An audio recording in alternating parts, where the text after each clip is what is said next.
Hey, how's it going, everyone? So today we're going to be talking about interface sound design, particularly of the horror genre. So I'm going to go ahead and get this started real quick, and I'll play the clip for you.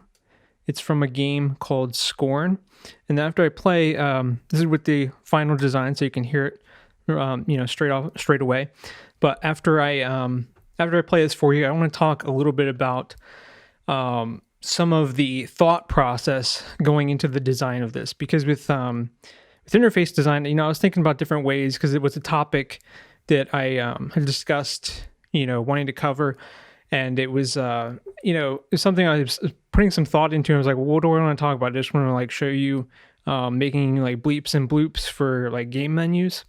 I mean, that's cool and everything, but to really do a whole video topic on it, I want to do something that I want to find a really good example, something that I thought would be really special.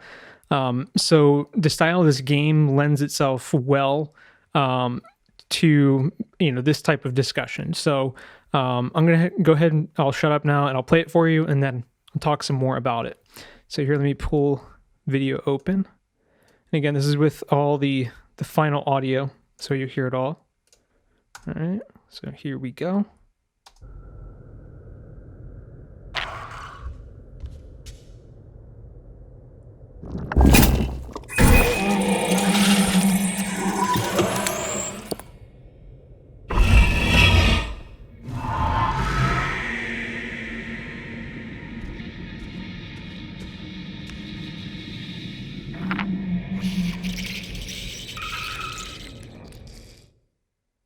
All right. So there's the finished example for you. And of course, as usual, we'll go through and we will break down, each layer of effects that I put in there. This is my first video. We'll be doing one of these breakdowns where I've actually switched over to using Reaper. So apologize for, if there's any awkwardness to it. I'm still just kind of, getting used to the software myself.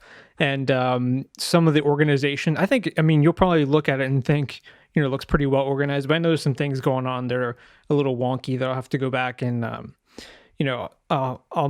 still kind of examining how I want to organize my sessions here, but hopefully there'll be some interesting aspects of that you'll see, and some interesting things with the workflow that maybe you can, implement yourself, or give you some good ideas of what Reaper can do for you. I do have another video on Reaper that I'm working on. I just have to get it edited up. But in any case, going into discussion about this, I picked this particular example because, hang on a second, put that back up. So I picked this particular example because the game itself, and again, I'm kind of going a little bit off memory here, but it's been in development a really long time. And one of the things I remember reading, whether it's this may not even be the case anymore, but at one point I read an article about it, and they were talking about how there would be no voiceover or dialogue or really anything in the game to communicate with the player other than the visuals of what you're seeing, and then of course the audio, what you're hearing. So anything you're doing, my impression is this is like a puzzle style game. So there's going to be things and interfaces and a lot of different things I would assume that you'll be interacting with as the player. And I have to work off a lot of assumptions here. So I've and I'll tell you kind of what assumptions I've made as far as the design process. But so I'm assuming that the sound has to, anytime there's some kind of puzzle solving or interface, it really needs to communicate to the player. And some of these things should, they kind of need to tell you what's going on, or there needs to be maybe like an extra level of emotional triggering with some of this stuff. So that's why I thought this would be a good example. Also, it's all things considered, I think it's a good counterpoint to some of the other design breakdowns that I've already done.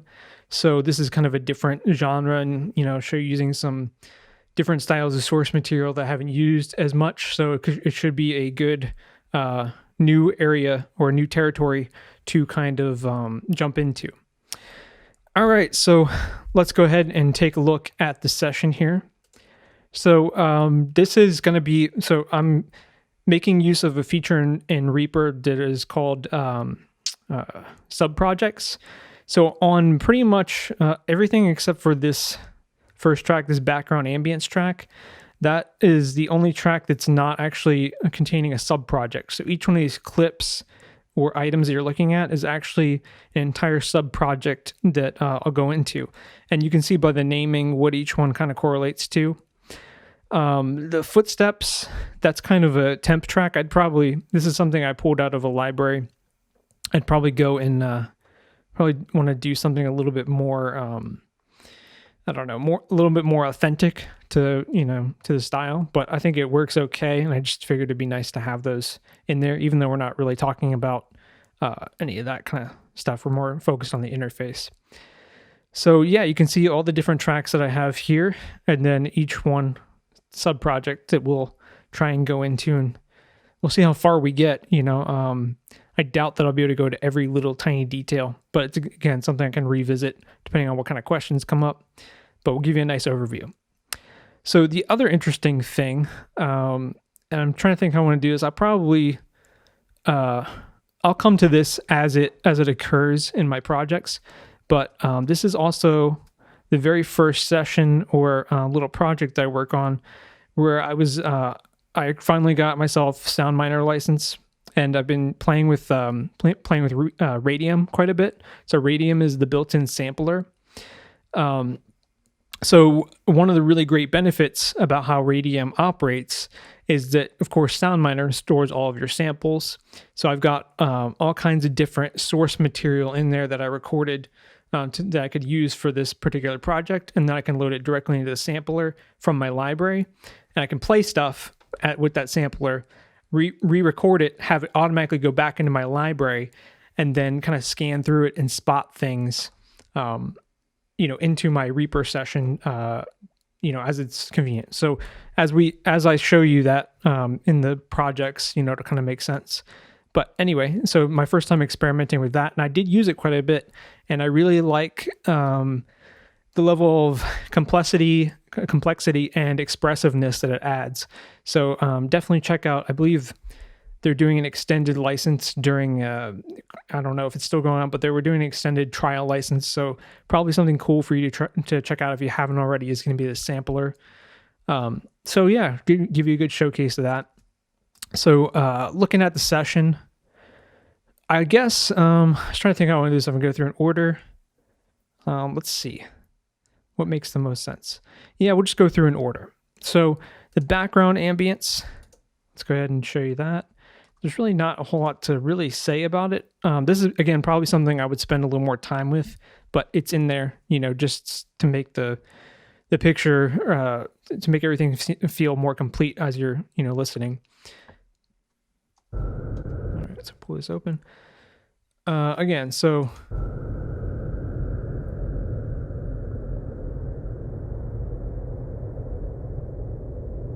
there's your background ambience. I'm not going to play the whole thing there. But that is simply a library pool from some material that I've discussed a bit before, but I made myself a little library of some kind of like metal, like dark, kind of evil sounding textures, the Metal Souls library. So that's, again, something that, I just kind of was having fun one day and made, but I found myself pulling from it a great deal for those kind of, these type of situations where it's like a spaceship background or, something like this. So anyway, not a whole lot. I'm try to save some time by not going too more in depth on that. The vibes track, again, so this vibes track, this is one of the last things that I added. So let's go ahead and I'll just go to the part right here where it actually comes in. And so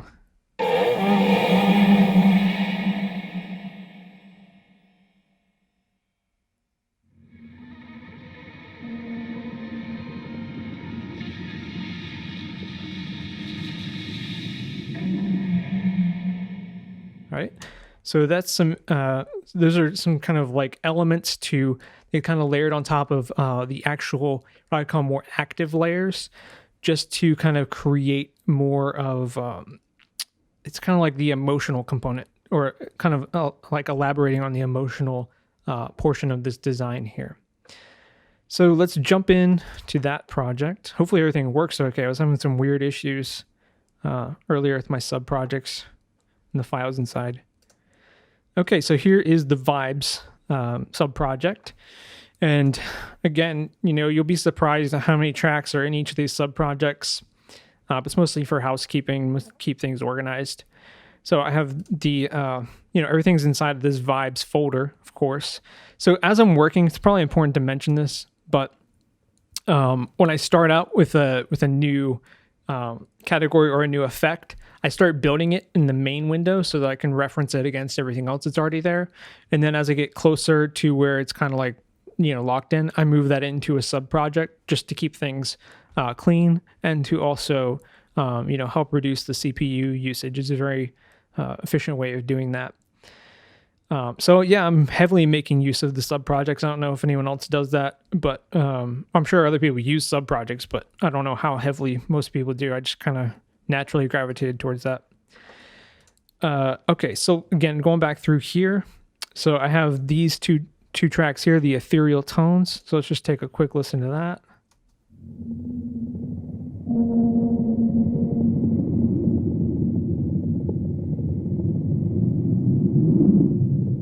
Okay, so those two, again, Metal Souls pulls from those libraries, more of like from the Stinger category, but let's see where that's actually coming.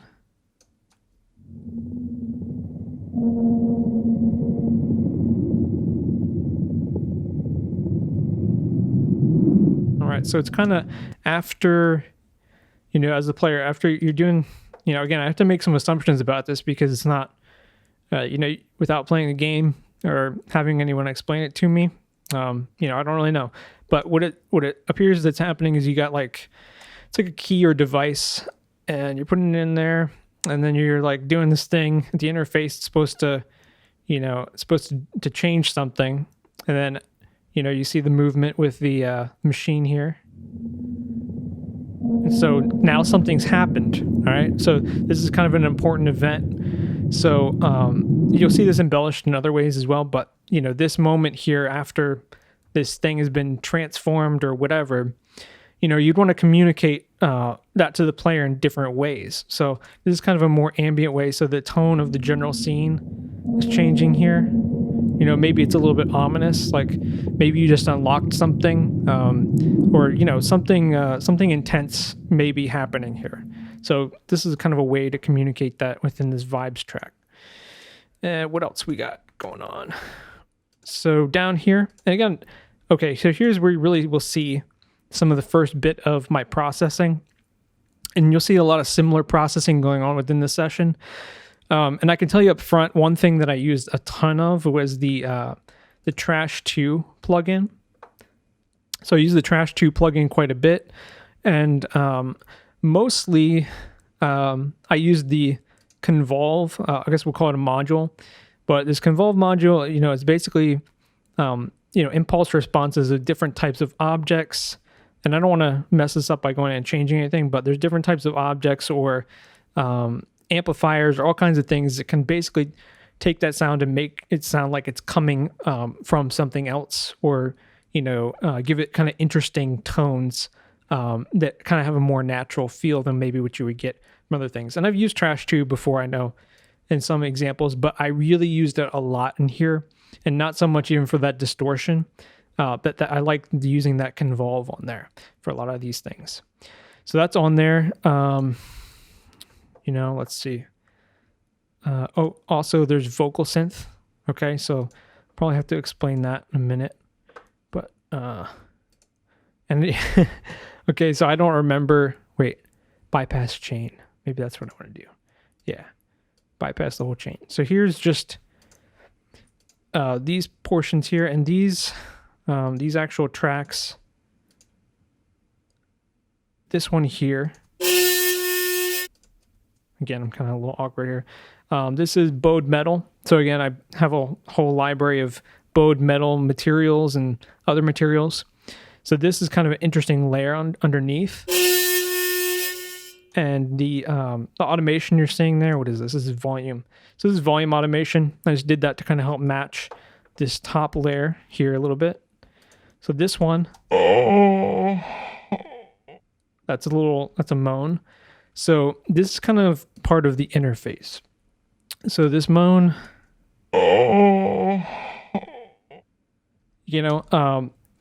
again, I have the processing turned off, but I was looking for ways that I really wanted to get a very human, a very vocal element into this, because I think there's something very visceral about it.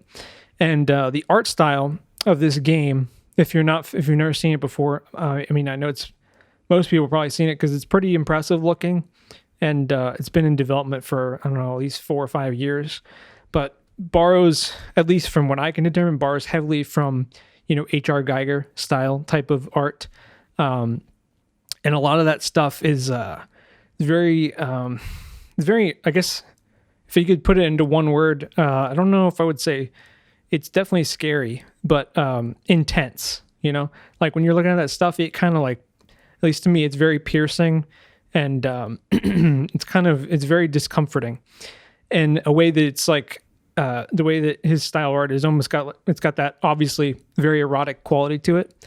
So I thought, in terms of having a vocal element in there, I went through a bunch of stuff, and this is something that I had to pull from a library because I just didn't have anything recorded offhand, but I went through, trying to use screams and other things.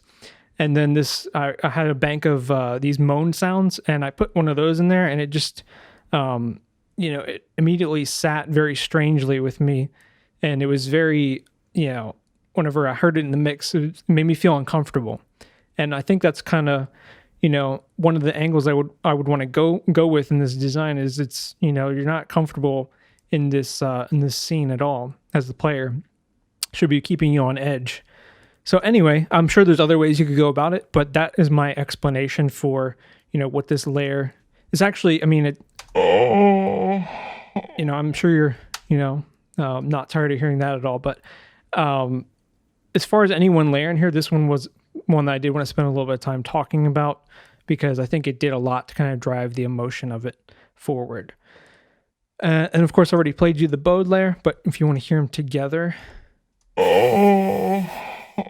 So it's just kind of adding some tonality underneath there. I know that's really obnoxious just hearing that on its own, but it almost disappears in the mix. It just kind of supports everything once you get there. And then this final layer, this is just a different part, and this kind of goes more along with the other two. This is more bowed metal.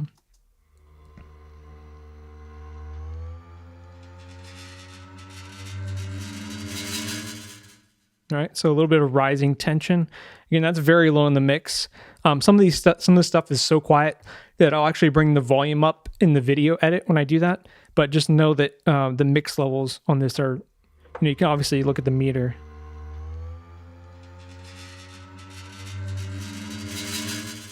Now you could argue, is that really doing anything? I'm sure you could probably mute it and maybe not notice a ton of difference. But I tried it both ways. I still think it's borderline. I think it deserves to be in the mix. So let's take a look here. Okay, so now, sorry, I'm just still a little disoriented inside of Reaper. So here's, let's start turning things on, right? So, all right, so we'll start in order. So vocal synth, I wanted to have a little bit of processing on, let me zoom in so you can see that. So vocal synth going into trash, going into black hole, and then going to RC20, which I don't know if I've ever talked about that in a video before, but very handy little multi-use plugin. So vocal synth is probably like the main thing here. Pop that open. And I think I started off of a preset.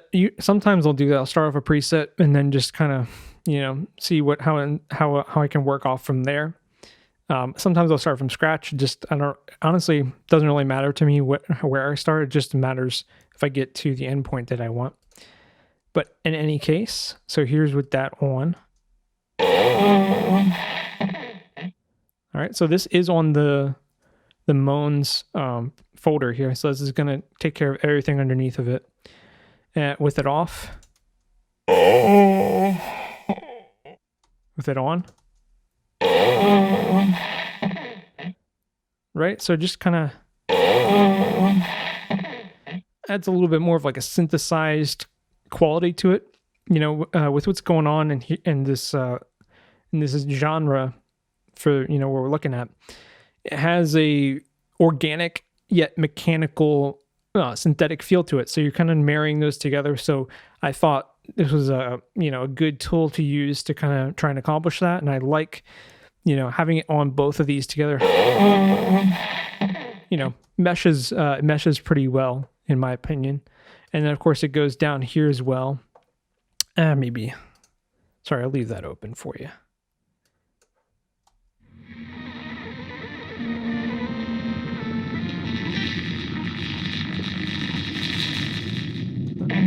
We'll open the video. Keep leaving that closed.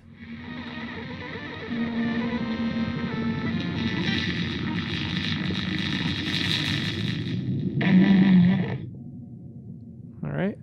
So yeah, just kind of that bowed piece over there. There's nothing else on there. There's no clip effects. Let me just make sure I'm not skipping any clip effects here. Oh yeah, I do have some clip effects. Probably nothing terribly important. This track here you see is muted, was just an alternate version, or it's an alternate moan sound. So I was undecided between two. So that one's not super important, but let's take a look at the effects.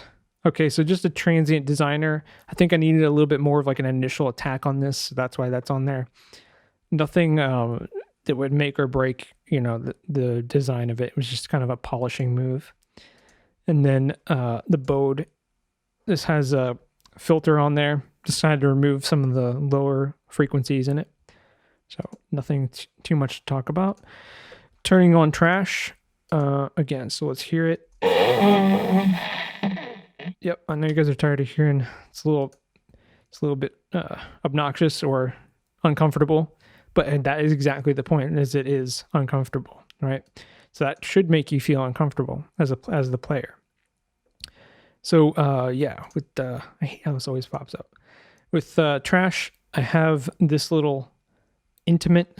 I don't know what exactly it is, but body intimate on the convolution.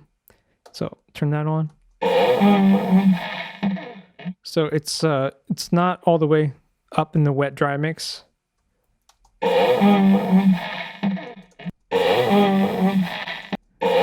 on.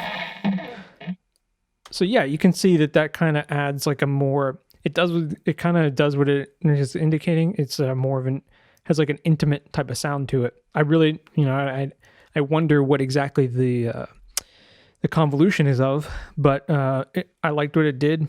And really when I was kind of going with this, I flipped through a lot of different, you know, the options in here. And that was, I just kind of went with what sounded good. And that kind of, you know, as it indicates, that worked pretty well. And then what else? Black hole. It's probably just, yeah, making it a little more ethereal. Black hole, I find myself using quite a bit just in general. So, you know, I'm obviously not going to dive into every single little preference here. But the main thing I was going for is I wanted to have like a delayed kind of reverb sound. And that's the gravity on this reverb. I don't know exactly how it's to describe the gravity other than it kind of it delays the sound of the reverb in an interesting kind of way, almost the same kind of feel as like a reverse reverb effect.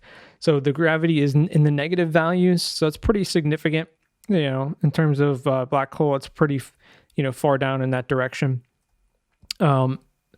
Moderately sized room, so, and then pretty heavy up in the mix like that. So again, just trying to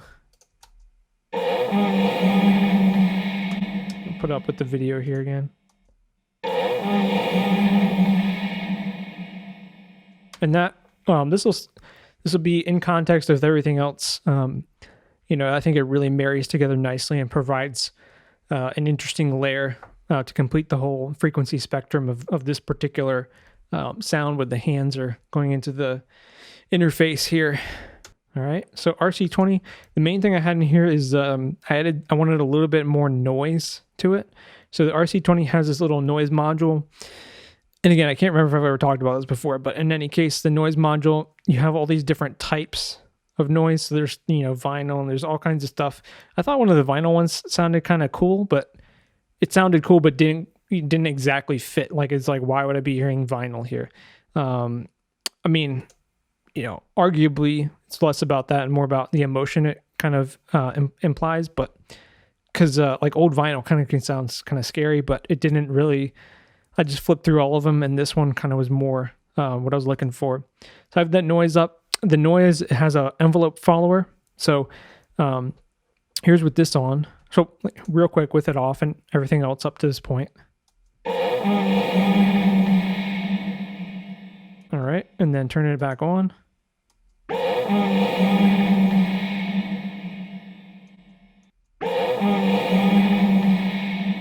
So yeah, this is it's very, very subtle, but I just kind of wanted a little bit more grittiness, and this is an interesting way to do it without necessarily adding any more distortion to the sounds.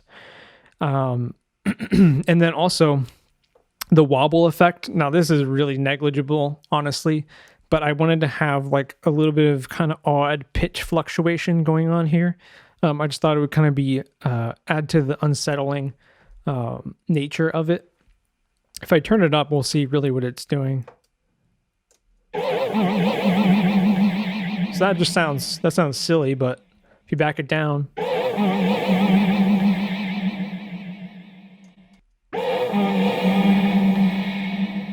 so when it's back down, it just kind of sounds. I mean, it's really just doing very, very little, but it's one more kind of thing that just kind of makes it sound a little unsettling to your ear in a very subtle way. And again, you can probably play with that a bit more, but that's about that. And again, I don't need to. I'm gonna remember not to save this because I don't want to screw anything up. Reaper will automatically render this unless you turn it off. But that's really it in here. And there was a kind of a fair amount to say about this particular layer because of how emotionally tied in it is. So I did feel like it was worth spending a little bit extra time on that, just kind of discussing it. So let's close it up, and I don't want to save it. Here's the vibes, and then this computer. So this is kind of adding to the interface a bit, and then the actual impacts of the hands going into the interface. No, thank you.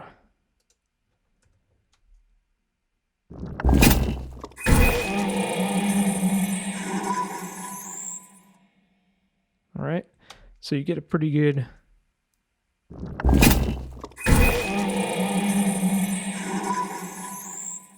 So that's kind of interesting. Now, if I listen, let's go ahead and take a listen to. Here's the bio computer. So this is really just kind of weird electrical sounding stuff.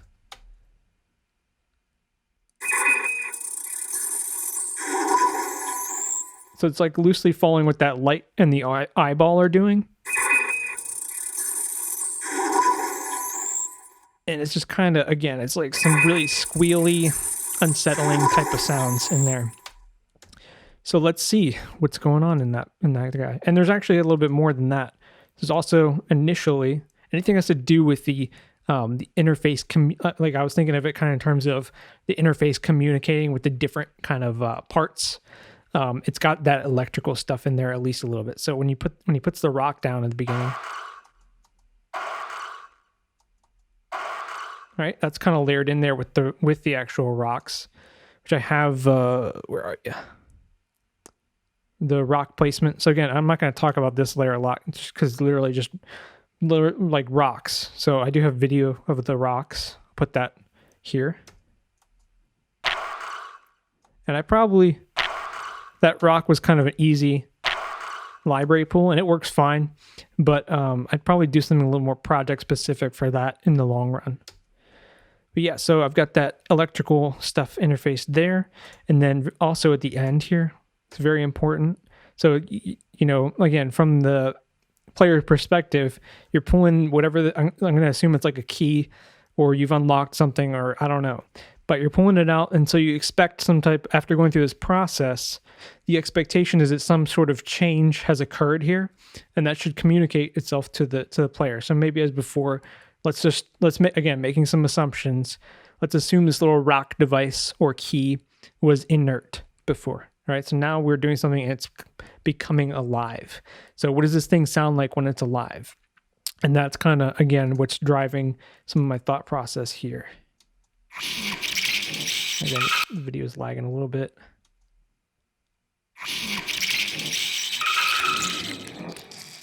All right, so again, it's like kind of electrical, kind of squirmy, and even organic to a degree. So when I open this up here, again, pulling open to a sub-project. All right, let's see what we get to talk about here. So I believe, yep, so this is Amp and Tape Synth Jam. So this is going to be one of the performances I did inside of Radium. So let's just let's listen to some of these real quick. And what's going on with the processing? Not actually a ton of processing here. Most of the interesting bits happen inside of Radium, which we'll show you. So I'll do a quick overview of everything so we know what the layers are, and then we'll go into Radium for a moment. So let's see, rock. So again, you see, here's my use of Trash 2 on this guy. I'll try to zoom in as much as I can, as much as I remember to do. Liquid, so with it off, and then with it on. So it's kind of an interesting,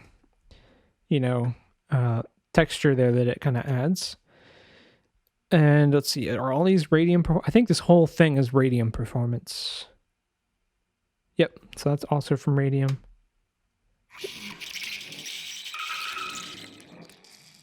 And what else?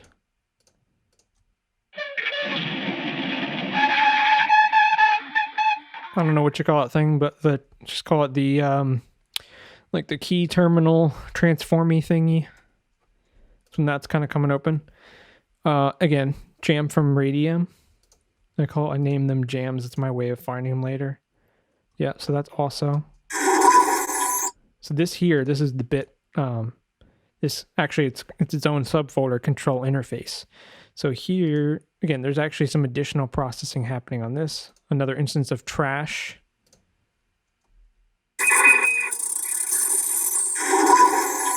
So this I used, this is interesting. I had fun looking at the vowel sounds inside of the Convolve module. So I picked this, the module. So the module is kind of like asking a question. It's like, the player is putting their hands in this thing and it's like, what's going on? Maybe it doesn't, I mean, at least it translated to me when I was trying things, and it makes sense if you think about it, having that vowel there. But in any case, that's why that's there. Stereo. This was just playing with the stereo width on this particular layer a bit. I had a neutron on here for some EQing, but I think I turned that off because I solved that problem in a different way or something like that. Or maybe I might have had some other things on here before and then turned it off when I added new audio. So anyway, here's the little interface piece.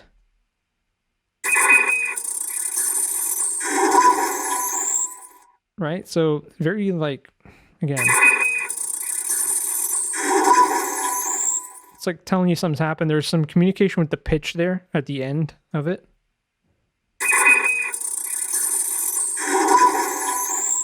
So every little kind of thing that's happening here, I try to communicate somehow. So when you go in, there's like an initial hit. And then as the light's changing over, there's a tonal change. And then the eye opens and there's another pitch or tonal change.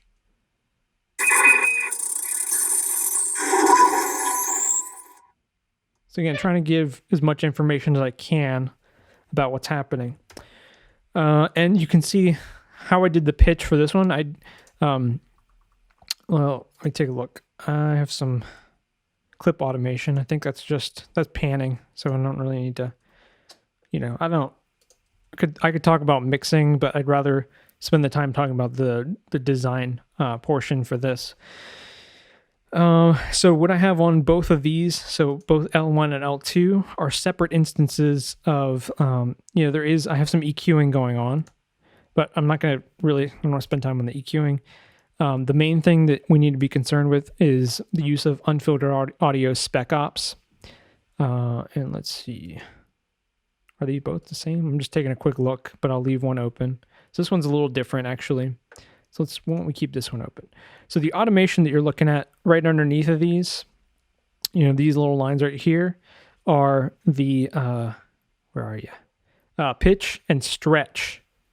These two particular parameters. I do have some other things set up on here. I've got some reverse. It's kind of like a freezing type effect. So a little bit of that. But this is what's automating is our pitch and our stretch. And I did this manually. So I'm not going to, redo the automation to demonstrate it, but something I think is pretty awesome that I would mention for, Reaper. If again, maybe this is just me being new to Reaper, but the playback rate in your project down here, when I'm doing automation, I find I like to crank the playback rate down, and then I'll do my automation. So that I performed that in real time, and then after I got the moves down how I want them, then I put it back to normal speed. All right, so there's not as much going on there. I mean, there's automation, but it's not as noticeable in this as it is in this top layer. So you really hear that end portion there. All right. So how it goes up, that's as the eyeball's turning, right? Cool. So let's see. Again, I have some other layers I need to get into. Before I do, let's see. What's over here? Or just more of that going along with the terminal. I don't think I've got some distortion, more trash too. This one, I'm using the Convolve module. I'm using one of the amp models, the Chelsea Classic amp model. So with that off, there's it off. On. This is all the way on. So again, like this stuff is not, nothing in here is very clean looking. If there is sound coming out of that, I would expect it to sound very gritty. So again, using that trash as a tool there, found it was a nice way to get some things sound gritty without even using the distortion in it, just using the convolutions. It was very interesting. I also used, you can see it's on here, but it's inactive. I also tried using Futzbox, but I ultimately landed, I did that in different places where I was using Futzbox, and then I tried some alternatives in trash, and I liked a lot of what I was getting was just fit better. Futzbox has more like realistic things, like you can use like phone speakers and that sort of stuff. But I had some weird ethereal things going on in trash that I was liking a little bit better. Vocal synth on here. What's going on with that? Don't remember putting that, to be frank. Oh, that's the end portion there. So again, part of the organics of that rock thing, telling you it's alive. Assuming that's, again, I've operated under a lot of assumptions about this stuff, so bear with that. So I have modulation on that filter down here. So as he's kind of turning it away, I just felt like that was kind of a mix move I wanted to make, just so it seemed like it'd be a little bit more immersive. It's a very minor thing, but that's what that automation is there, in case you were wondering. So yeah, that's all that. Now, in terms of the performance of this, let's, again, this is going to be a section I'll spend a little more time on because it's going to give me an opportunity to talk to you about Radium. So maybe at this point, I'll just show you a few of the Radium patches quickly. So here it's already, I already got one loaded up. So what is loaded up right now? Let's see. So this is well, let's go to the one that would actually correlate to this layer. So inside, got these patches. Here's all your Radium patches. Basically, it's like a selection of samples that I pulled. So which one goes here? This is the Gore with amp sounds. All right, so that's loaded up. Again, I'm trying to get through this stuff as quickly as I can, but what you need to know is the samples that are loaded up here. Again, not the time for me to do a whole deep dive on Radium, but you can go to SoundMiner's YouTube channel, and if you're really interested in Radium, go to their channel, and you can really see the capabilities of what this thing can do. But essentially, it's a really intuitive and specialized sampler for sound design purposes. So the typewriter, let's solo that. So again, this is all connected to my MIDI keyboard controller you can't see down here. So that's just soloing that typewriter. Okay, which I should have shown you at this point. So that's in there. It's actually a particular sample from the typewriter, the power space. So it's kind of one of the more motorized functions of the electric typewriter. And then I also have the synth jam. So the re-recorded synthesizer sounds that are recorded to tape and pulled back in. So that's all that really noisy kind of like gross. Oh, it's almost organic sounding in its own right. So that's in there. This is muted, so we're not even going to bother talking about that. Broken guitar amp. So there's the broken guitar amp sounds.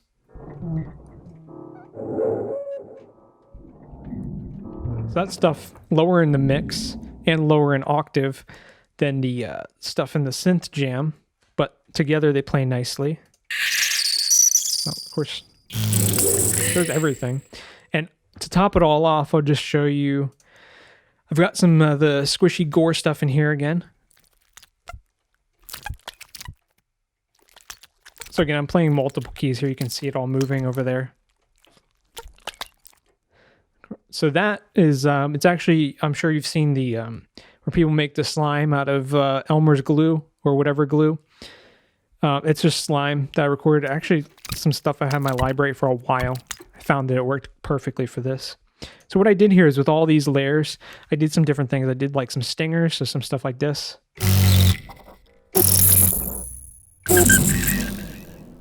So that just sounds kind of familiar there. And then I did some more stuff like this too. So where I'm just kind of playing like a, you know, like a working kind of loop. So that's kind of what was present in that, you know, that last layer we just dove into. And I, you know, also changed octave a couple times. I just have a small, like 2-octave keyboard down here. So I don't have a ton of room to play, but I can imagine it'd be super expressive if you had a larger scale keyboard. But anyway, so that's some of an example of how I was using Radium. So I will load up the other patches as we go through, but this is the only one I will go as far in detail as to explain generally what the process is, but you'll see the different samples for the other ones. So anyway, what I did was I recorded all this because there's a record button here for Radium. So when you record that, it goes back into your library. And then let me close it. So in my library, here are the files that I recorded for this project. I already have them isolated. So we got these, you'll see these names come up again: Dark Gore, Gritty Servos, Squirmy Tendrils, Amp and Tape Synth, Power Space, etc. And then if you look down here, this is the recorded file. So how this is awesome is, and I will demonstrate this. So this is going to be something I'll throw away, but let's say, you know, like right here, let's say I put my mouse here where the fist is coming up, and I'm like, you know what, I want something else to go in there. Well, I line my mouse up where I want it, and I can come over here to my library, and there's a little skip button down here that will skip through the pre-detected regions of the file, and you can change how that operates by skipping through here.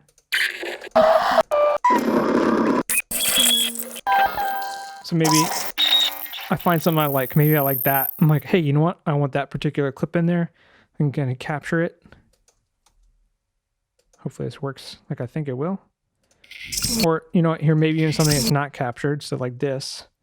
I like that, and I want to spot it to my DAW. I can hit here, or I can hit S on my keyboard. And then, no, I don't want to do that. So there it is. So there's the little clip that I highlighted, and here it's in here now. Hopefully that didn't screw anything up in my session. So that's kind of what my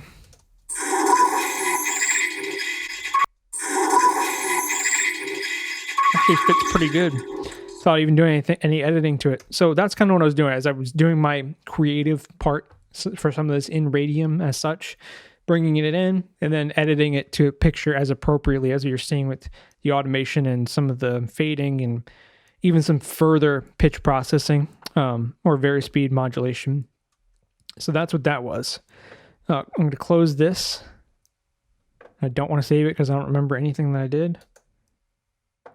So we talked about the computer and all that. So what else is in here? The gritty servos. This is just more of the movement of the interface. So there's like, if you really look at this interface, there's really a lot of visual cues happening. So I suppose, you know, at a later point in time, you could really analyze this and say, you know, what things do actually need sound and, you know, what parts of this can I cut the fat out of? So I try to create as complete of a picture as I thought, you know, would be necessary.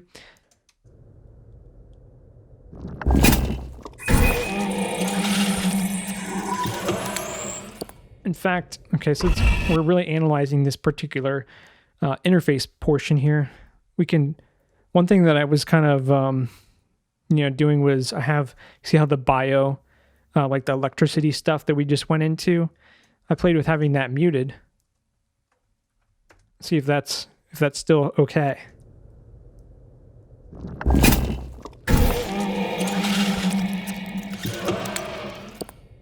So that's a little cleaner sounding, you know, but that's again something maybe I would defer. It sounds cool it sounds cool with it in.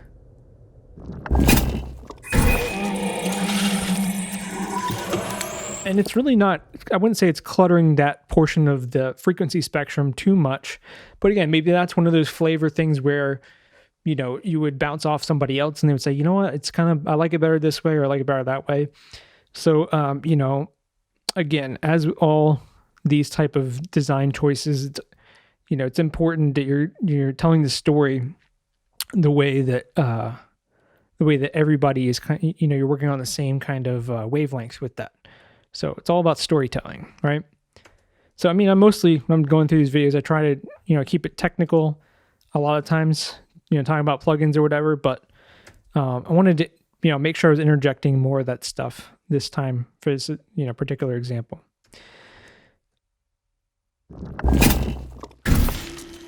All right, so that's pretty obvious why that's there. I guess I'll come back to the gears if there's time. Hand impacts, I think we understand that the interface is doing something and that, I'm losing my stuff here. I reorganized these tracks, so I'm not entirely familiar, but these gear sounds, it's correlating to the fist and then the eyeball on the left. Okay. And if we're not going to dive into that layer completely, I don't know that I really need to dive into that layer in full, but let's see. In my performances, I have the gritty servos performance, right? So again, like I explained before, you know, I went into Radium. Let's pull you open again. So here's the Radium preset for that.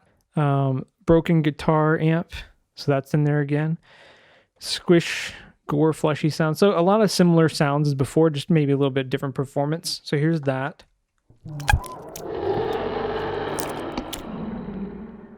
Again, I probably had it up at a higher pitch. So again, similar performance things. I did some stab. I did some more like thrown out stuff.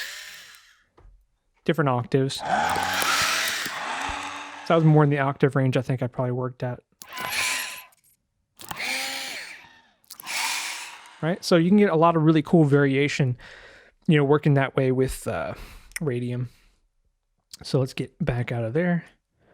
So essentially, again, I did the same process before. I did my performance there, recorded it into my library inside of SoundMiner, and then spotted in the portions of that performance that I later determined were, that fit well. I tried bringing a couple variations at a time and switching them out, but that's really what you got going there. Squirmy samples. Again, I don't really need to dive into this layer because it's so simple. All it is it's even more simple than what we just played, but I'll solo it for you.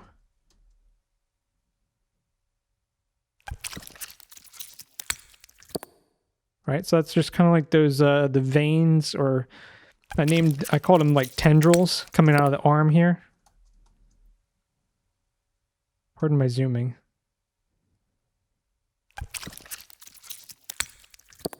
So that just kind of fit nicely. And again, that was a Radium performance. So here's the tendrils. So what we have is we have the same slime performance, and we also have tomatillo. It's like a little tiny little, I'll show a picture of it, but it's like a little tiny green tomato thing. Probably changed up my layers a bit.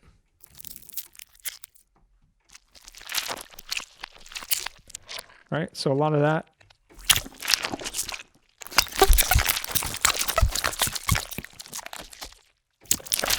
All right, so let's give you an idea. So the performance aspect, again, is like so much fun. Really, really enjoy it.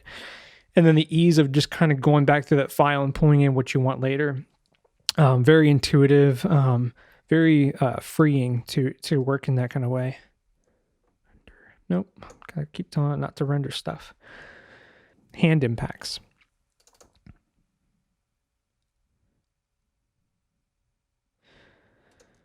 Okay, so here is the hand impacts. So we can go ahead and let's see. So here's the we'll break it down by layer. Not a ton of processing in here, which is good because we're getting lengthy at this point. But at least I like to try to keep things under an hour. But the stabber, I didn't really know what else to call this thing. I sometimes like to name stuff funny. Right, so that's the little thing coming out there. And all that is, this was, I believe it had some Radium performance in it. Yeah.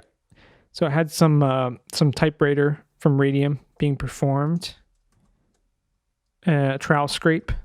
So this is just a straight up library pull here.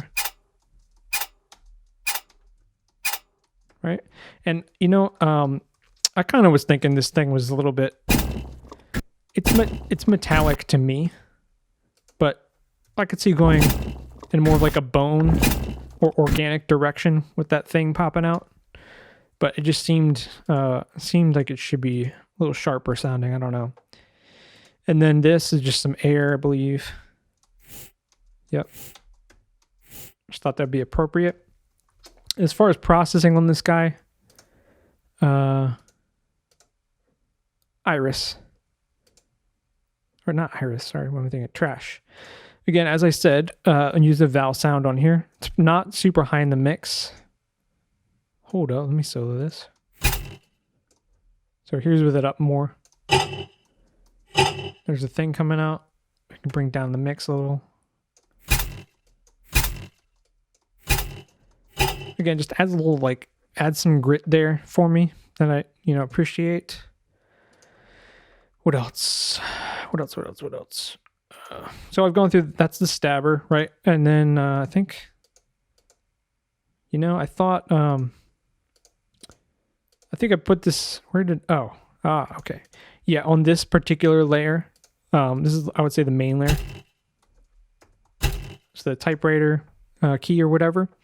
I do have Supermassive on here. It's a little delay. I just thought it was a little too dry coming out. And I wanted, maybe there's like springs in there or something. So it should kind of have a delay tail. All right, I'll stop doing that. Of course, you can hear a lot of my panning too. If you're wearing headphones, you'll definitely notice, things panned appropriately. You could probably play with that a little bit more, but I kind of went maybe a little wider.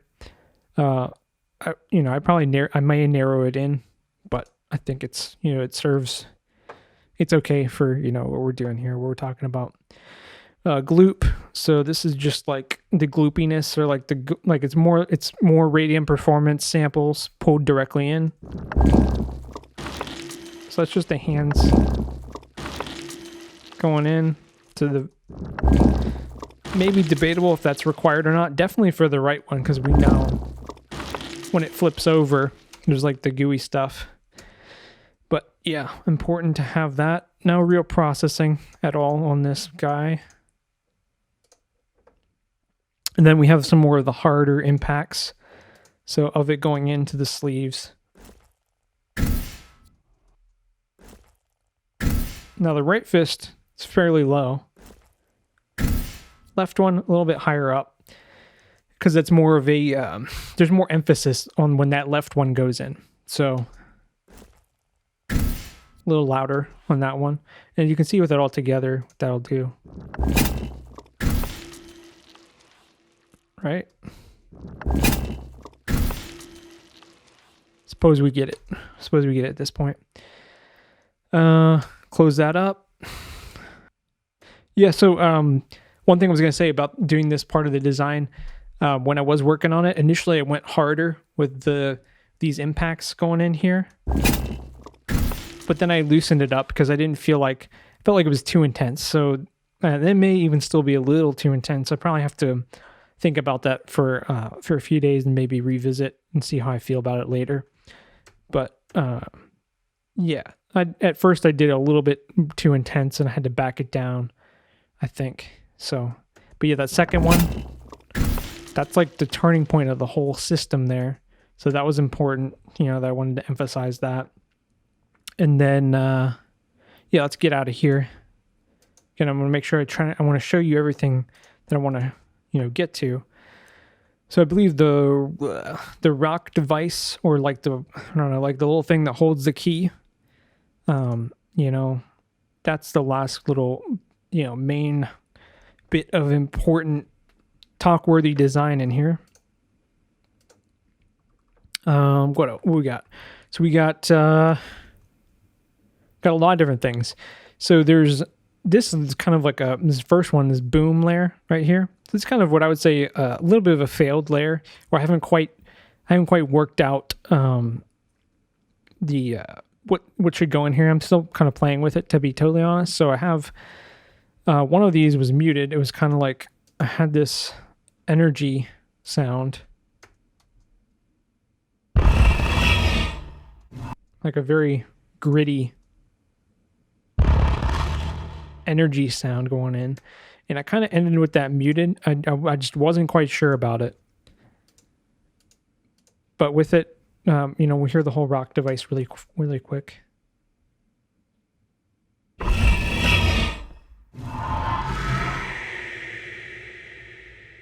I think I'm still kind of working on this one, but I'm pretty happy with how it's shaping up right now. You know, it works pretty well. So what's in here? We got whispers. So this is more ethereal stuff, which maybe some things I would move over to the other project at this point, or maybe possibly eliminate. I'm not entirely certain, but again, playing into, I really wanted to have some human or very distinct vocal elements, at least buried in here at a certain level, so that, you know, it feels visceral when you hear it. It feels like, you know, it's alive, and it's, you know, perhaps something communicating to you. Then in here, the rock device. So like this is the sliding around movements and that sort of thing. So here's some gears. So again, these gears were performance from directly, so no real processing, as you can see, but no real processing too much in Radium either, which is more or less performance and some pitch manipulation.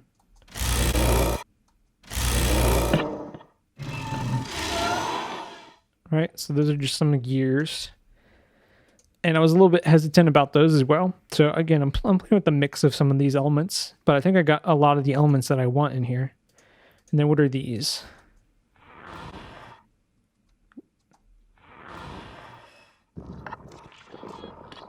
So that's super quiet stuff, but it's just some more gore or like goopy elements that I felt like kind of initially everything just had like a goop or gore layer in there. So this is really, it's very quiet. Probably at this point I would say maybe just mute that stuff. Probably not adding a whole lot. Let's see, we'll mute it and then we'll see how we feel.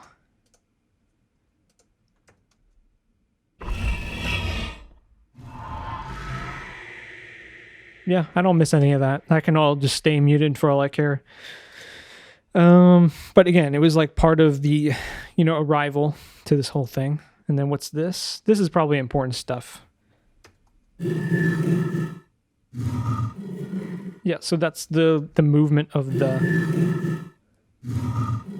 these components. And this is interesting. This is something I actually, from a field recording session I did where I recorded some coquina rock and some weird little like sea cave nooks and crannies at this one beach that I've gone to for years.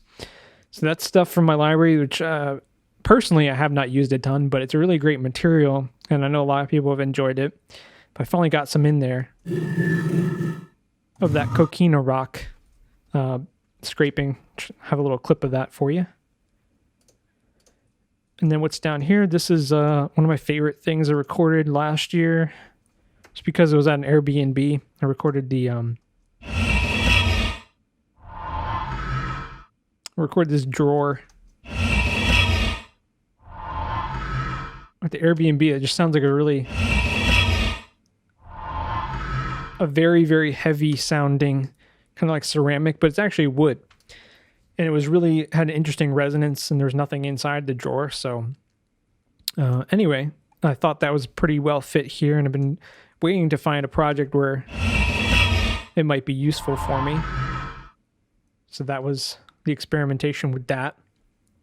And what's going on with these? Not a whole lot. It's mostly pitch manipulation. So you can see I have some pitch processing. This one goes down towards the end. Just a little bit.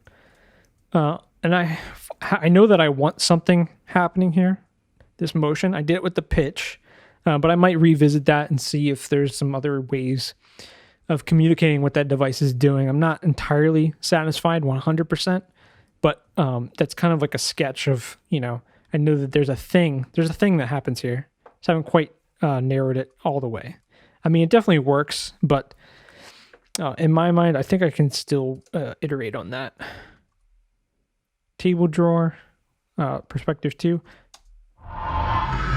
So these two are more flat, but they are different pitches. So this one, I've adjusted the playback rate down considerably. I pulled it in from Radium, and then I adjusted the rate. So that one's lower, and then this one's higher. Right? But that's it. I don't really have any processing happening on many of these tracks. I'll keep those muted. Let me make sure I didn't skip any.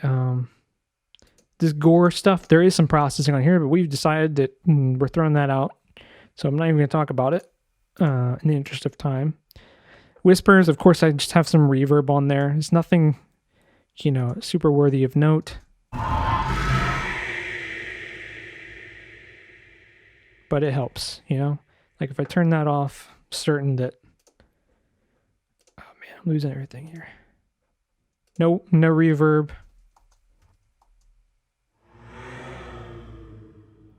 Actually, might not be too bad with it off. I have to revisit that later in the mix as well. And I kind of have a rough mix done with this project. Yeah, I guess it's fine. It might get a little washed out in the main mix over here, but, I don't know. We'll have to think about that. But anyway, that's kind of an idea I was going with. So close that up. No more. Let me make sure. Did I talk about... I think I really covered about everything that I need to. Let's just hear it one more time, as I always like to do with everything in the mix. And you know what? Let's go full screen.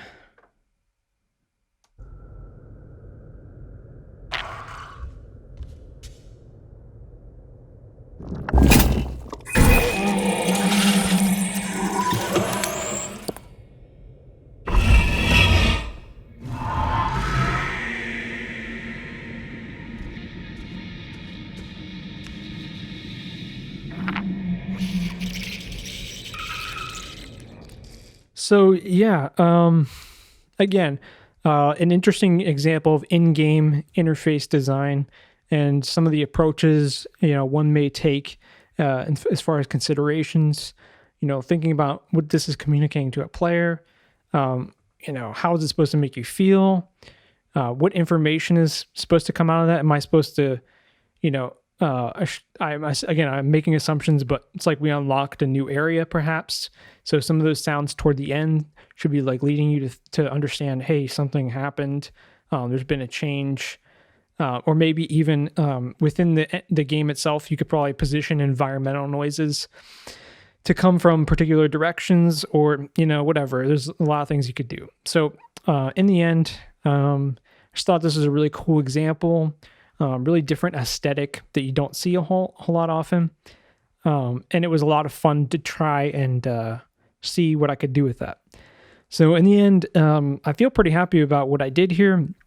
I suppose if I didn't feel happy, I wouldn't be willing to share it. But hopefully you think it's interesting. Hopefully give you some cool ideas.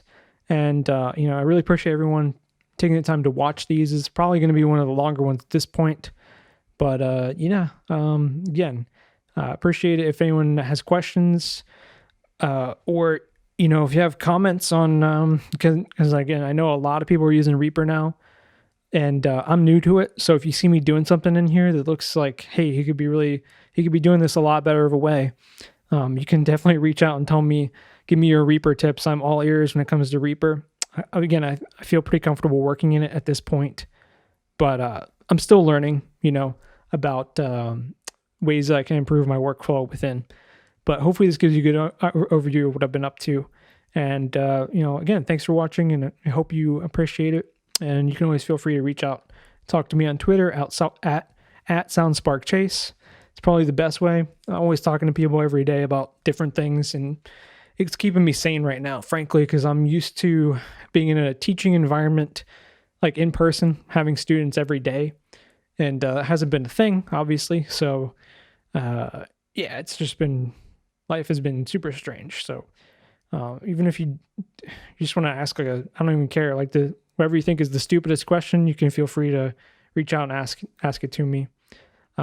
Or whatever. You can even tell me if you don't like what I did, you can tell me, reach out and tell me you didn't like it, and you can give me reasons why, because I like any kind of feedback that would help me get better at this stuff, just as y'all appreciate maybe seeing a little bit behind my processes here. So I've rambled on long enough. I'll cut it off here. Thank you again, and take care of yourselves, and I hope everyone is staying well.